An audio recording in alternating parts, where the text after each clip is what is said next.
Hello বন্ধুরা, আপনার চ্যানেলে যদি 100 সাবস্ক্রাইবার থাকে তাহলে আজই আপনি কাস্টম ইউআরএলটা বানিয়ে ফেলুন। কাস্টম ইউআরএল বানালে দুইটি ফ্যাসিলিটি পাবেন, যার প্রথমটা হলো গিয়ে আপনাদের চ্যানেল যদি আপনারা ইউটিউবে সার্চ করেন তাহলে সবার আগে কিন্তু আপনার চ্যানেলটা চলে আসবে। আর 2 নম্বর ফ্যাসিলিটি হলো গিয়ে কোনো সময় যদি কেউ আপনার চ্যানেলটা হ্যাক করে ফেলে তখন আপনি এই কাস্টম ইউআরএল দিয়ে কিন্তু আপনার চ্যানেলটা ফিরিয়ে আনতে পারবেন। তো চলুন আর দেরি না করে কিভাবে কাস্টম ইউআরএল বানাতে হয় আজকে আমরা এই ভিডিওতে দেখব। শুধু ভিডিওটা শেষ পর্যন্ত দেখার অনুরোধ করতেছি। আর যারা এখনও চ্যানেলে নতুন সাবস্ক্রাইব করেননি এখনই সাবস্ক্রাইব করে পাশে থেকে বেল আইকনটা অন করে দিবেন যাতে এই ধরনের ইন্টারেস্টিং ভিডিও সবার আগে পেতে পারেন। ধন্যবাদ। তাহলে চলুন ভিডিওটি শুরু করা যাক। তো বন্ধুরা, কাস্টম ইউআরএল বানাতে হলে আমাদের যেতে হবে গুগল ক্রোম বাজারে। তো আমরা এখন এখান থেকে গুগল ক্রোম বাজারে প্রবেশ করব। গুগল ক্রোম বাজারে প্রবেশ করার পর আমরা এখান থেকে সরাসরি ইউটিউবে চলে যাব। ইউটিউবে যাবার পর আপনারা এখান থেকে উপরে চলে যাবেন 3 ডটে। আর 3 ডটে যাবার পর এখান থেকে দেখুন নিচে ডেস্কটপ সাইট নামে একটা অপশন আছে, এটা আপনারা অন করে দিবেন। তাহলে কিন্তু কম্পিউটারের মতন আপনাদের স্ক্রিনটা হয়ে যাবে।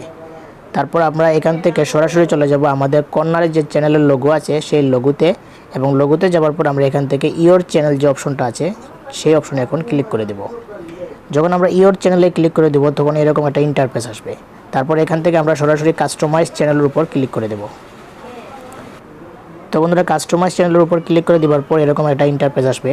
এখান থেকে দেখুন আপনারা, আমি একটু জুম করে আপনাদেরকে দেখাই। দেখুন এখান থেকে বেসিক ইন প্রো একটা অপশন আছে, এই বেসিক ইন প্রোতে এখন আমরা ক্লিক করে দেব।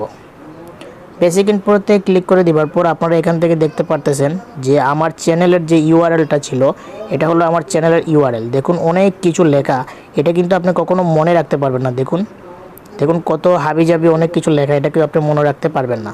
তো দেখুন নিচে কিন্তু আমার এখানে set A custom URL for your channel এই লেখাটা চলে আসছে। তো এখন আমি কাস্টম ইউআরএল বানিয়ে ফেলবো, এটা আমি শর্ট করে ফেলবো, কারণ এই যে লিঙ্কটা আমি শর্ট করে ফেলবো, তাই কাস্টম ইউআরএলটা বানাবো। বন্ধুরা, কাস্টম ইউআরএলটা আপনার চ্যানেলে কখন আসবে? যখন আপনার চ্যানেলে 100 সাবস্ক্রাইবার থাকবে। 2 নম্বরে আপনার চ্যানেলটার বয়স আনুমানিক 30 দিন হতে হবে।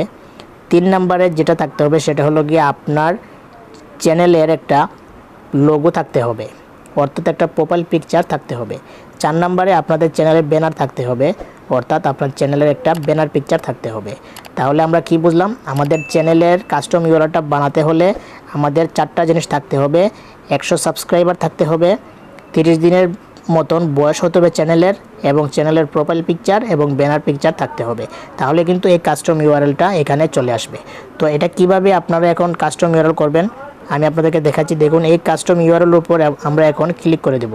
দেখুন আমি এখানে ক্লিক করে দিলাম। ক্লিক করে দেওয়ার সাথে সাথে কিন্তু ইউটিউব আমাকে সাজেস্ট করতেছে youtube.com/skreviewtech। তো যেহেতু আমাকে এটা সাজেস্ট করতেছে আমি এটাতে ক্লিক করে দিব।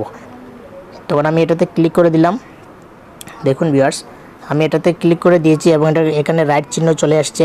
এখন আমাকে উপরে গিয়ে দেখুন পাবলিক নামে একটা অপশন আছে, এই পাবলিক অপশনের উপর আমি এখন ক্লিক করে দেব।